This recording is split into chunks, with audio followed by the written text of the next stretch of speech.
Boa noite. Neste espaço que arranca hoje, a TCV terá a oportunidade de conversar com os líderes dos partidos que concorrem às eleições legislativas de 17 de maio para darem a conhecer a sua visão sobre os principais desafios do país. E o primeiro entrevistado é o presidente do MPD, Ulisses Correia Silva, respeitando a ordem do sorteio que foi realizado previamente para a emissão destas entrevistas. O MPD foi fundado em 1990, com o advento do multipartidarismo após o fim do regime de partido único em Cabo Verde. Ganhou as primeiras eleições livres e democráticas em 1991 e governou até 2001. Regressou ao poder em 2016 e agora vai brigar um terceiro mandato. Agradecemos imenso a disponibilidade do presidente do MPD, Ulisses Correia Silva, em estar aqui neste espaço. Costuma-se dizer que depois de 2 mandatos o presidente do partido já está cansado, o líder já está cansado e o partido já sofreu algum desgaste. Como é que está o partido neste momento e o seu líder? Boa noite. Primeiro, o líder não está cansado. Eu, pessoalmente, tenho todo o gosto e prazer e também responsabilidade de estar à frente dos destinos de governação do país. Atravessamos períodos muito difíceis, tivemos 2 mandatos praticamente com fortes incidências a nível de crises internacionais, desde a pandemia, depois a guerra na Ucrânia, as crises inflacionistas, ainda o mundo está em situação muito complicada e conseguimos dar respostas e temos resultados não só a nível da proteção, cuidados, porque protegemos e salvamos vidas durante a pandemia, protegemos a economia, protegemos o emprego e colocamos o país a crescer de uma forma robusta, com redução da taxa de desemprego, redução da taxa de pobreza e temos toda a legitimidade de esperar com que os cabo-verdianos nos deem mais um mandato. E é preciso dizer que não é uma inovação em Cabo Verde. O PCV governou 3 mandatos seguidos, 15 anos, não é? E nós queremos, temos força, temos energia e estamos com determinação de que conseguiremos dar continuidade e seguir em frente relativamente àquilo que são as perspectivas de um crescimento ainda mais robusto, podermos eliminar a pobreza extrema, que é um objetivo que nós temos ainda para este ano. Portanto, já está a citar os principais desafios do país, no entender Exatamente, o que justifica a nossa candidatura. Para além disso, dos resultados que nós produzimos em contextos muito difíceis, nós olhamos para um lado e não verificamos que o país tenha uma alternativa também que coloque os cabo-verdianos, por meio de dormir sossegado relativamente à sua democracia, a dormir sossegado relativamente àquilo que são as expectativas de políticas públicas e de desenvolvimento do conhecimento real do país e aquilo que é a credibilidade externa do país, para que não nos possamos nos apresentar em força, não é? Portanto, quer dizer que neste momento, neste contexto, o MPD ainda é a força mais viável para governar o país? Sem dúvida, é o que os cabo-verdianos dizem, esperam e desejam, porque nós temos resultados. Segundo, olhando para o lado, nós não temos uma alternativa credível. Em terceiro lugar, o mundo está numa situação muito complicada ainda.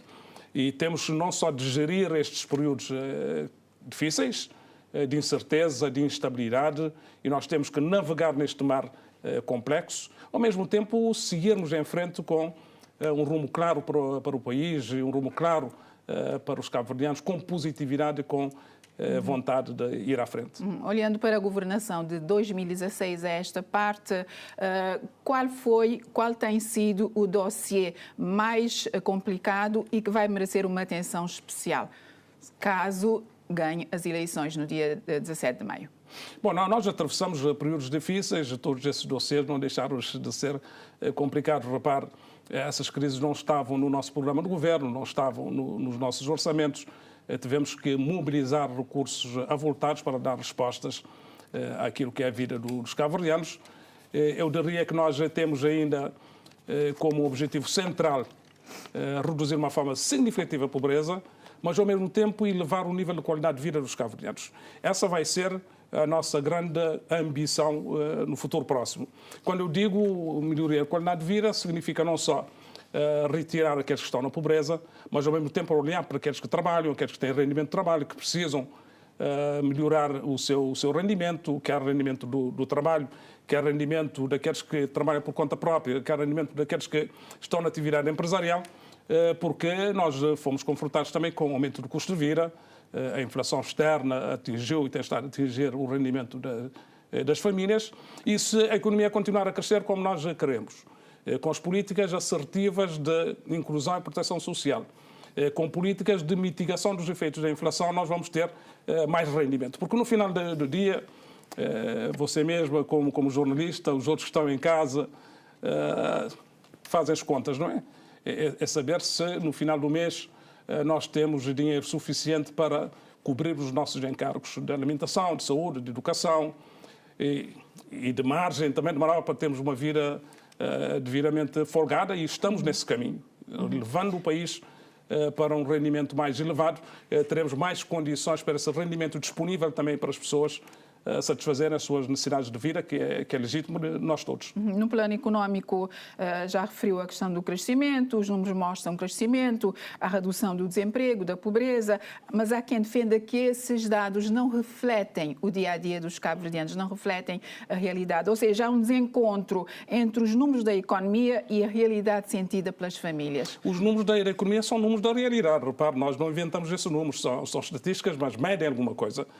Medem empresas que estão a ser criadas cada vez mais, medem o investimento e depois tem um retorno para as pessoas. Repare, sem crescimento nós não teríamos receitas fiscais suficientes para financiarmos os funcionários da administração pública, que hoje têm condições de remuneração e de carreira muito melhores do que antigamente, por causa do PCFR.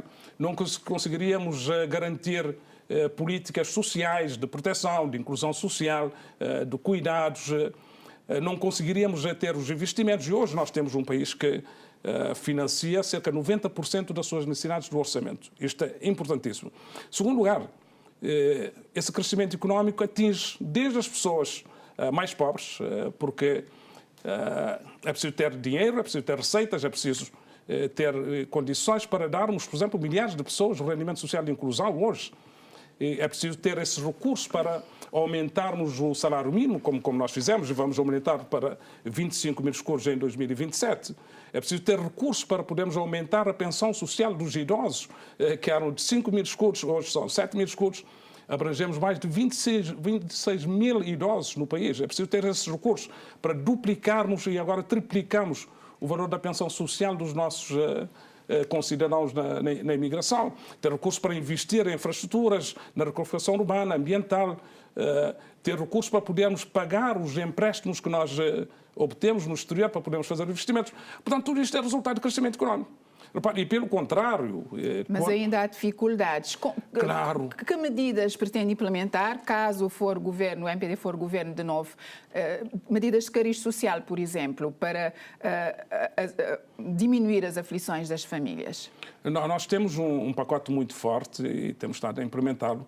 Repare, indo para as pessoas sem rendimento, não é? O rendimento social de inclusão foi uma criação nossa. O valor é um valor que não é muito grande, mas beneficia um número grande de famílias que, em situação contrária, não teriam o mínimo de condições de sobrevivência. Em segundo lugar, nós introduzimos taxa social de água e energia, precisamente dando um desconto às famílias mais pobres para poderem ter condições de satisfazer o básico. Nós introduzimos a isenção da taxa moderadora de saúde para as pessoas poderem ter acesso à saúde.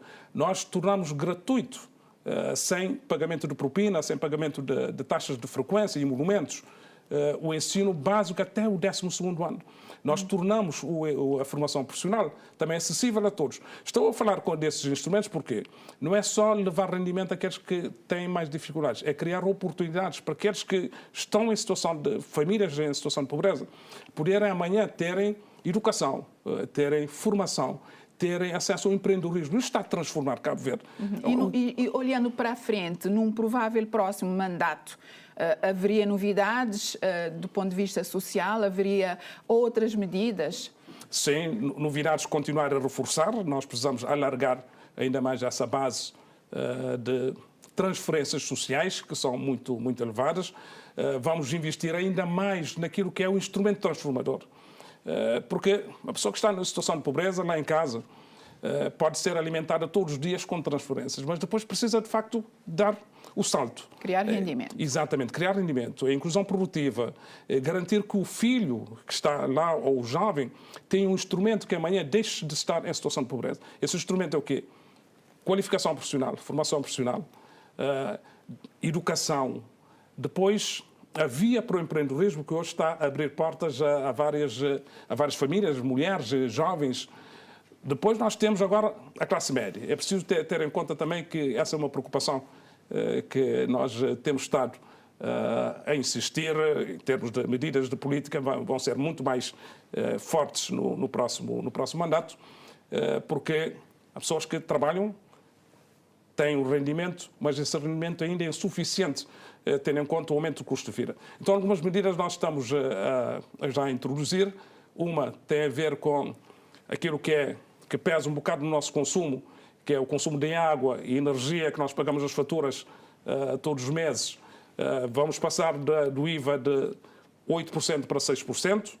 Repare que em 2016 já eram 15%. Isso vai ter um impacto no preço do consumo. Aquilo que tem sido também um dos fatores de custo para as famílias, principalmente aquelas que têm rendimento, é a habitação. Nós introduzimos agora uma medida que já está em implementação, de bonificação de taxa de juros, que antes era 2%, agora vai para 50% para todos, né? Todas as famílias. 55% para jovens. E garantia também assegurada pelo próprio Tesouro, garantindo com que um dos fatores que pesa também no custo do nosso rendimento, principalmente da classe média, a educação, aliás, a habitação, possa estar minimamente minimizada. Terceiro lugar, deduções fiscais. Vamos reforçar. Para aqueles que pagam impostos, você tem despesas com a educação, tem despesas com a saúde, despesas com a mobilidade, mesmo transportes. Vamos reforçar essas deduções para que o encargo, depois, no final do mês, seja mais aliviado. Depois, quarto lugar, o salário mínimo nacional. Que é claro que nós temos na administração pública ainda essas situações, no privado temos cada vez mais rendimento médio superior ao salário mínimo nacional, mas nós temos que dar um sinal muito forte. Esse sinal vai ser de 25 mil escudos em 2027. E só pensarmos que em 2016 nós estávamos em 11 mil escudos de salário mínimo nacional para as empresas, para o setor privado, e saltarmos para 25 mil escudos, mais do que duplicar em 2027, já damos um salto muito importante. Portanto, vamos converger o salário mínimo nacional do setor público com o setor privado, 25 mil escudos, e isso na perspectiva de que o país crescendo a sua economia ainda mais, já podemos estar a um nível superior a nível de salário mínimo nacional, para além do salário médio, que é aquilo agora que é a média de todos os salários que nós recebemos no final do mês, possa ter um aumento também maior. Há críticas de que os governos do MPD não têm conseguido reter quadros em Cabo Verde e, por isso, os jovens estão a emigrar, a essa massa de imigração para o estrangeiro.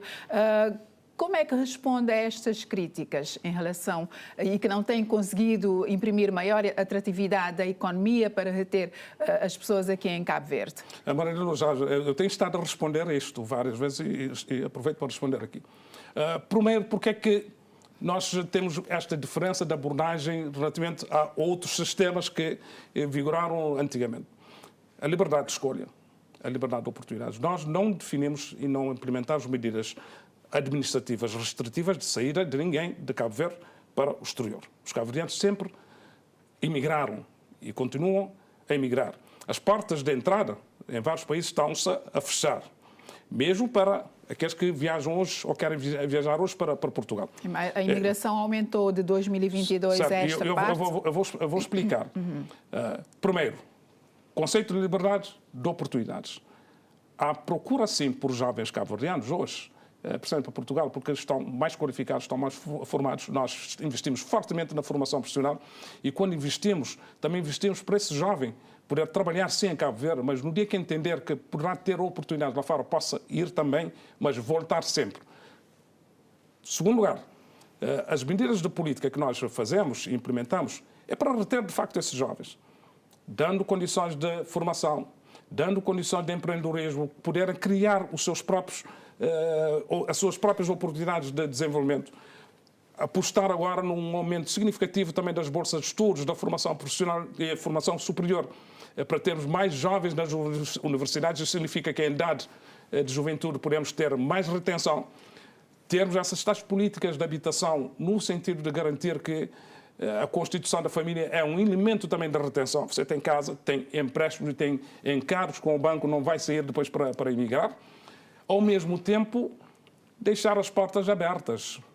Quem sai por decisão própria, eu não posso evitar. Eu quero é que saiam menos. Mas eu quero que regressem também. E estão a regressar. E temos tido jovens, tenho conhecimento de alguns, que foram aliciados por estar na Europa. Lisboa, são prédios, e na juventude nós todos tivemos também essa sensação, não é? Depois a experiência no concreto, você vê que talvez não seja a solução para si, que em Cabo Verde, mesmo com o país que nós temos, as oportunidades podem surgir e podem criar condições de maior atratividade. Então eu analiso isso sem drama, dizendo que não promovo a saída de jovens, não é isso, temos políticas para reter, mas também não posso impedir que os jovens, ou menos jovens, possam procurar alternativas. De Portugal para a Inglaterra saem muitos jovens, médicos, enfermeiros, técnicos, pessoas especialistas em vários domínios, porque o nível de salário, de remuneração que em Inglaterra é praticado é muito superior ao de Portugal. De Portugal saem também para a Alemanha. Do Luxemburgo, há dias saiu também uma notícia que muitos jovens luxemburgueses estavam a pensar por talvez viver também num outro país que não seja o Luxemburgo. E o Luxemburgo é um país rico. Portanto, nós temos um mundo cada vez mais de mobilidade. Por isso é que, acho que com todo o pragmatismo, nós deveremos fazer o máximo para reter, sim, políticas, mas também a liberdade individual é algo sagrado para o MPD e para este governo e para nós. Portanto, reter significa ter bom emprego. Quais são as medidas para fomentar o emprego, sobretudo o emprego jovem, no eventual próximo mandato do MPD? As medidas é no sentido, primeiro, termos cada vez mais criação de emprego, né? Isso deriva das empresas e da economia. E deriva também do empreendedorismo, que é o que nós temos estado a fazer forte investimento. Hoje você vai encontrar muitos jovens com uma grande mudança de atitude. Se antes diziam, eu tenho que ir ao governo, tenho que ir à administração pública para ver se eu consigo emprego, tenho que ir à Câmara. Hoje falam de criação de empresas, falam de empreendedorismo, falam de acreditar e fazer acontecer. Eu tenho estado em vários encontros a ouvir jovens, mulheres, a falar, eu criei a empresa, eu estou a criar a empresa, a minha empresa está a funcionar, mesmo que seja micro, depois vai se desenvolvendo. Há uma mudança de atitude e uma mudança de abordagem. Esta é uma das vias para podermos criar as condições de aumento de emprego. Depois é uma economia também que cresça cada vez mais e com maior diversificação.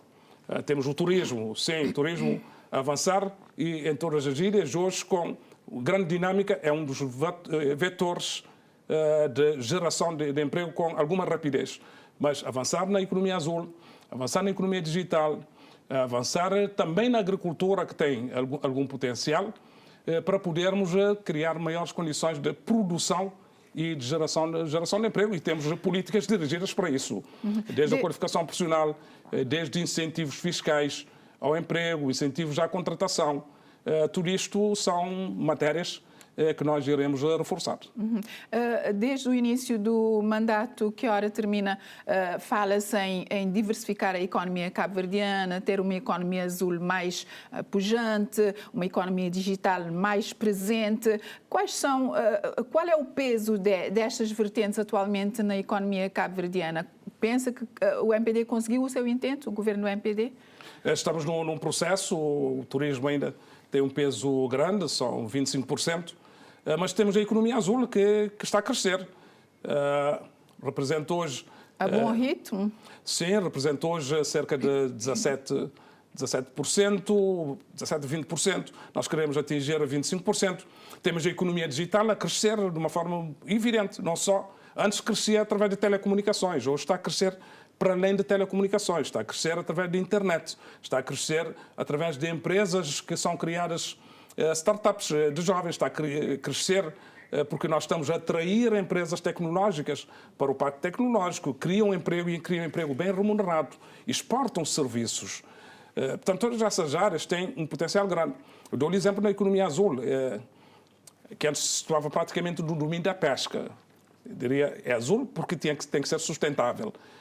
Hoje nós temos a aquacultura a crescer com uma dinâmica muito interessante. A Nortuna, em São Vicente, já começa a produzir e começa a introduzir no mercado e para exportação.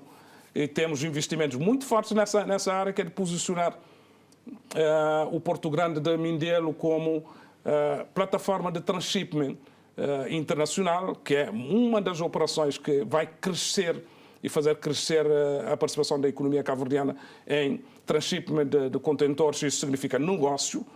E várias outras áreas onde nós estaremos em condições de dar um salto significativo nos próximos tempos, porque os investimentos que nós estamos a fazer agora, muitos contratualizados que estão a ser realizados ou em fase de realização neste momento, vão produzir frutos. E esses resultados, nos próximos 5 anos, eu não tenho dúvidas que Cabo Verde vai ter um crescimento muito mais robusto. E crescimento mais robusto quer dizer cria mais riqueza. E ao criar mais riqueza tem condições de fazer melhor distribuição, porque sem riqueza você não distribui nada, né? Ou distribui pobreza. Portanto, essa é a base. Depois de ter essa distribuição de forma a ser também assertiva, com políticas de correção. Porque só esse crescimento por si não é automático que chega a todos. É preciso continuar com essas políticas de proteção, de inclusão social, de criação de oportunidades para que possamos nos sentir todos muito mais confortáveis neste nosso país. Um dos dossiês mais complicados da governação foi, sem dúvidas, o dossiê transportes. Reconhece que foi complicado este dossiê durante a governação que ora termina e desde 2016? Sim, complicado com as suas complicações de um país insular que tem que ter transportes aéreos, marítimos, particularmente interilhas. Temos ainda problemas. Eu reconheço, não é a primeira vez que eu estou a dizer, porque à medida que o país vai crescendo, também aumenta a procura de transportes. Hoje temos mais pressão até de transportes interilhas porque o turismo está a provocar também essa pressão, porque os turistas querem visitar as outras ilhas. Isso é muito bom. Então, onde é que está o problema? Está não na procura, mas na oferta. Quer dizer, está na necessidade de aumentarmos o número de aviões para o transporte interilhas. Estamos nesse processo. Temos hoje não só os ATRs que estão a funcionar, mas estamos em processo de fechar, porque esses negócios são às vezes muito longos. Não há aviões nos supermercados, como eu costumo dizer, não há barcos nos supermercados. Tem todo um processo de negociação até se conseguir adquirir para aumentarmos mais 2 aparelhos para transportes interilhas. Nos barcos estamos com um barco já em processo de construção, de raiz, cujo contrato foi assinado há poucos dias. É 1 ano e meio para termos um barco novo de raiz. Temos mais um outro que está em processo de conclusão da negociação para chegar a Cabo Verde a partir da Noruega em tempo, este ano. E temos um outro que é dedicado à linha Fogo e Brava. Então, quando mais tivermos os aviões disponíveis, os barcos disponíveis, maior condições teremos de dar respostas a essa ligação das ilhas, não só transporte de pessoas, mas transporte de cargas, que é também um dos problemas que nós temos hoje, porque alguns agricultores, alguns produtores queixam-se um bocado dessa disponibilidade de barcos para transporte de materiais. Os críticos afirmam que a situação nos transportes poderia ser melhor hoje em dia em Cabo Verde se as soluções adotadas tivessem sido eficazes e não foram. Não, depende do que é que eles entendem de ser eficaz. Por exemplo, no contrato com a CV Interilhas, reconhece que o contrato foi mal estruturado? Não é isso, porque a concessão é um instrumento que nós pensamos que melhor responde a essas necessidades. Porque sem concessão, o que é que nós tínhamos, o que é que nós poderíamos continuar a ter? É que você tem um barco, você tem uma licença e faz as operações, mas não tem nenhuma obrigação de garantir que você tem que cobrir todas as ilhas, tem que cobrir com determinada frequência, tem que cobrir com determinada rotina de ida e volta, tem que cobrir a um determinado preço. A concessão vai impor obrigação entre o Estado e quem é a concessionária, a empresa concessionária. Então, um modelo, acho que é correto. A forma da sua implementação tem exigido adaptações e temos estado a fazê-lo. Nós já entendemos que o problema continua a ser o mesmo. Mas o problema não residiu no contrato, na forma como se estruturou o contrato, e hoje em dia vigora o desentendimento entre o Estado e a concessionária, inclusive esta questão foi parar ao tribunal, o Estado foi condenado a pagar quantias significativas à concessionária por violação da cláusula de exclusividade. Que soluções? O Estado não foi condenado. Repare, o facto de haver contenda não põe em causa o contrato em si. Aliás, o facto de, às vezes, se recorrer ao tribunal arbitral ou de outra natureza, isso são prerrogativas do próprio contrato. Portanto, qualquer contrato de concessão tem isso. Mas eu continuo a colocar o problema sobre a mesa da mesma forma. Repare, as dificuldades que nós temos tido há um crescimento de procura e a oferta não tem acompanhado. O que é que a oferta é introduzir os mais barcos no circuito para podermos responder às necessidades. E não temos tido também um monopólio da concessionária. Repare, temos a Mar de Canal, não é? Da Cabo Verde Interilhas. Temos a Polaris, que tem barcos a funcionar que não está dentro do quadro de concessão. E esse desenvolvimento de interpretação entre o Estado e a própria empresa concessionária, a Cabo Verde Interilhas, tem provocado alguma fricção. É isso que tem provocado. E nós temos uns instrumentos que um quadro de um país institucional que respeita também e que cria confiança resolve. Portanto, quando é assim, temos os mecanismos. Esses mecanismos de resolução de litígios é o tribunal arbitral, se o contrato prevê, nesse caso prevê, ou os tribunais ordinários, se for o caso. No próximo mandato, se o MPD for governo, quais serão os pontos, os itens essenciais deste dossiê transportes? Primeiro, concluir o processo que nós temos em curso. Mais barcos. E estaremos já a tê-los, porque estão contratualizados.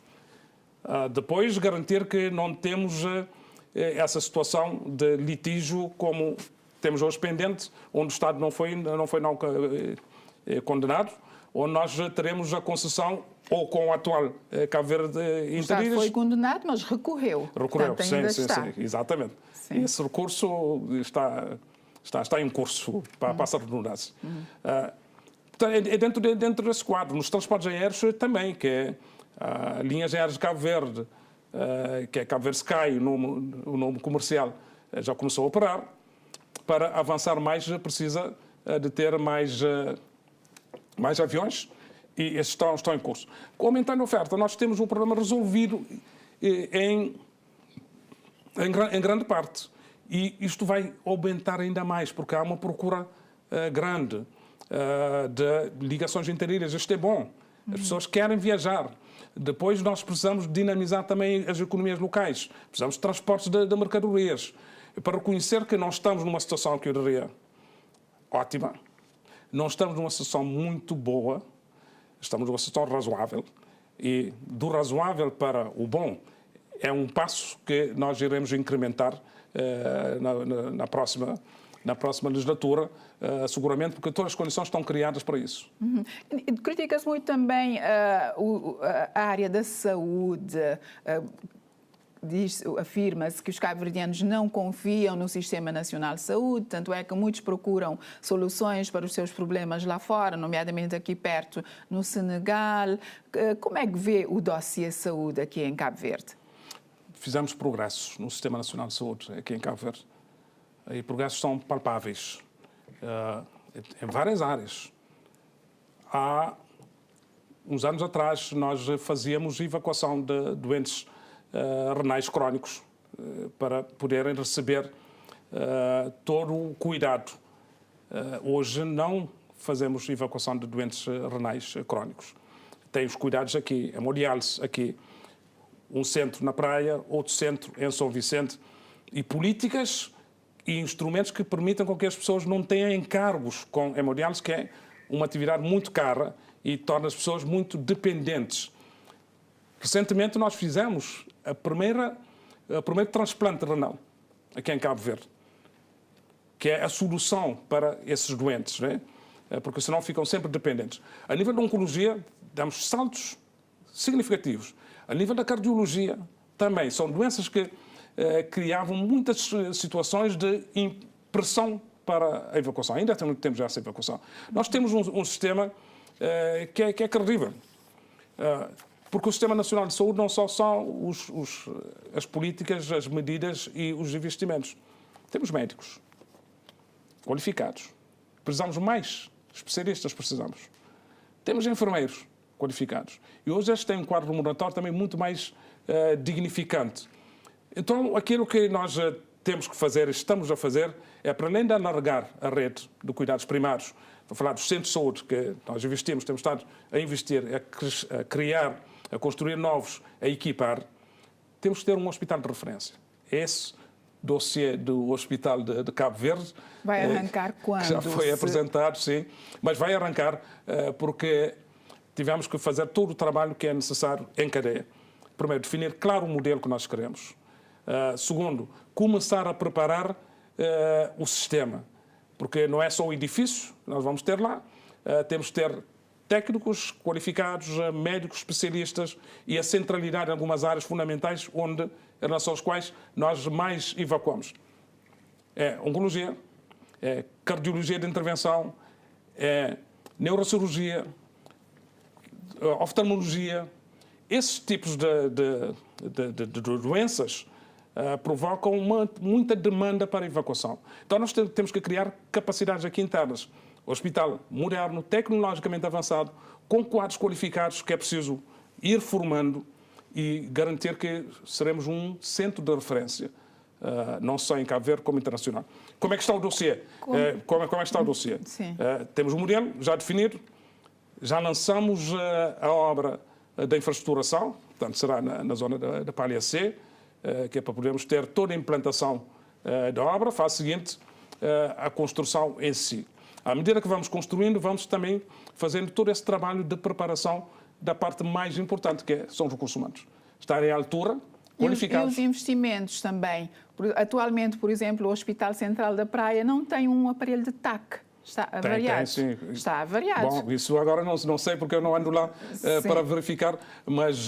Os pacientes saem do hospital e vão fazer TAC numa clínica privada ali ao lado. Não posso responder porque não sei. Às vezes essas informações chegam, depois eu tento confirmar e dão uma informação diferente, não é?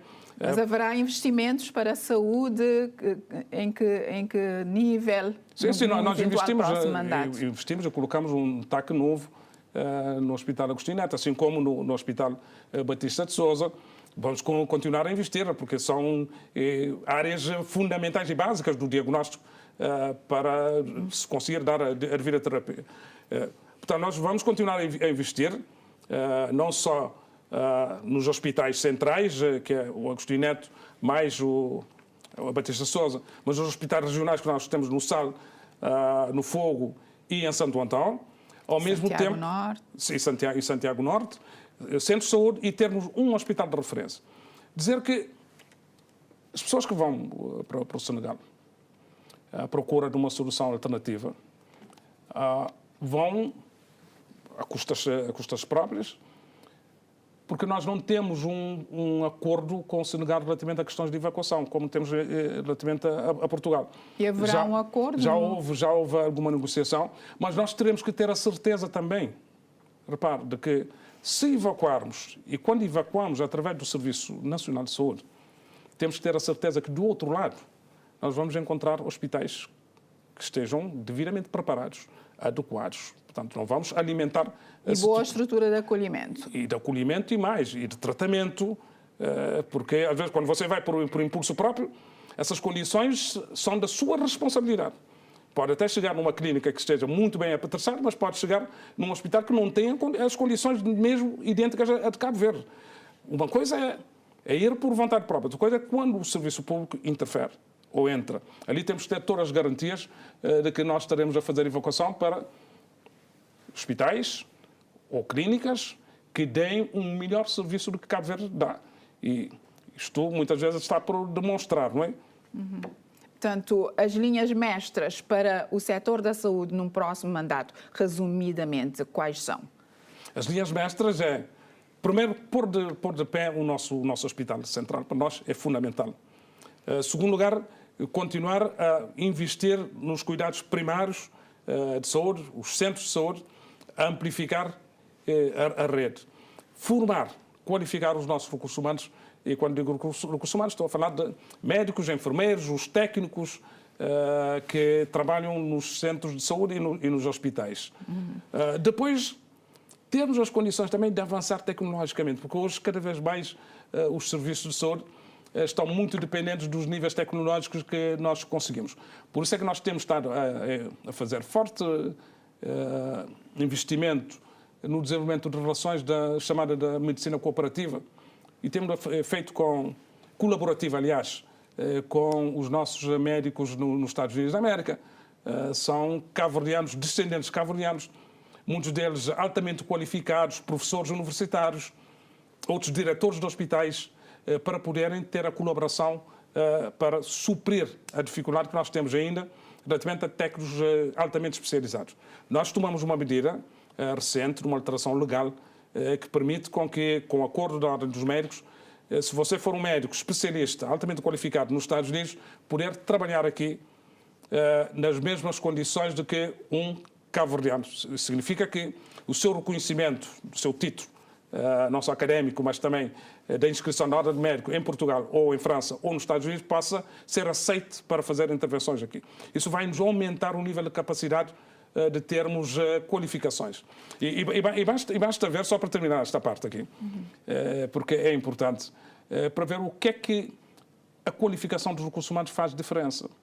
E termos altamente qualificados. Os médicos que vêm, cirurgiões, alguns deles que eu conheço, dentro desse quadro de medicina colaborativa, chegam e fazem N operações.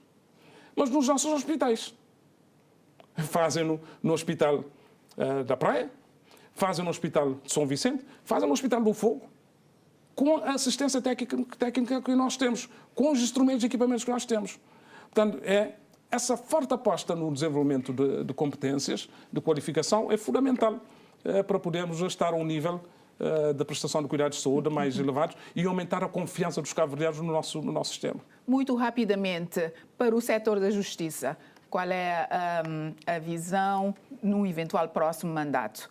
A justiça ainda tem os problemas da morosidade, que tem estado a melhorar, termos uma justiça mais eficiente, mais eficaz, que responda com melhor justiça, porque o tempo também às vezes provoca injustiça, mas temos tido avanços a nível de uma forte relação de parceria e de corresponsabilização entre o Governo e os Conselhos Superiores da Magistratura Judicial e do Ministério Público, porque eles é que fazem a administração da Justiça. Temos hoje mais procuradores, mais juízes nos tribunais, mais oficiais de justiça. Então, os recursos humanos é uma parte importante. Temos mais motivação porque nós alteramos os estatutos dos magistrados e criamos condições de melhor remuneração e desenvolvimento da carreira, porque isto é importante, porque estamos a falar de uma área que tem que ter devida independência e não pode estar com problemas de rendimento ou problemas de quebra de situações de qualidade daquilo que é a sua intervenção. Portanto, atuando dentro dessas áreas, através de reformas legislativas que nós temos estado a fazer, através da criação de condições, incluindo tecnológicas de transformação digital, que hoje permite com que todo o processo do sistema de informação de justiça seja um instrumento à disposição do juiz e do procurador, vai nos levar a uma justiça mais célere, mais eficiente e reduzir essas morosidades que ainda nós temos. Para concluir, com que estado de espírito o MPD parte para a campanha eleitoral? Para vencer. Para vencer significa que nós vamos para eleições que são sempre competições entre nós e os outros que querem a mesma coisa.